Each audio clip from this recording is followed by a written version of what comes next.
শঙ্খ ঘোষ। আমি যখন একলা থাকি তখন কি আর একলা থাকি, জানো তখন সঙ্গে থাকে কারা?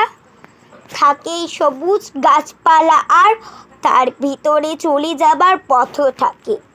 ঠিক যদি দেই সাড়া, একটা আছে কাঠবিড়ালি, আমার দিকে তাকায় খালি, এদিক ওদিক টানতে থাকে আমায়। যেই না তাকে ধরতে যাব, ভুলিয়ে দেয় সব হিসাব। ছুট দেয় আর কেই বা তখন থামায়, সেই ছুটে ছুট লাগাই জোরে এই মাটিতে এই পাথরে।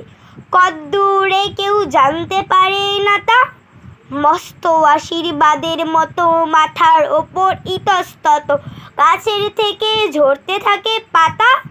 তখন আমি একলা তো নই, থাকে না আর দুঃখ কোনোই। শালবনে বা তালসুপুরির বনে ঘরবার সব এক হয়ে যায়, চুপ কথাটাও বাজনা বাজায়। তখন আমার একলা মনের কোণে নমস্কার।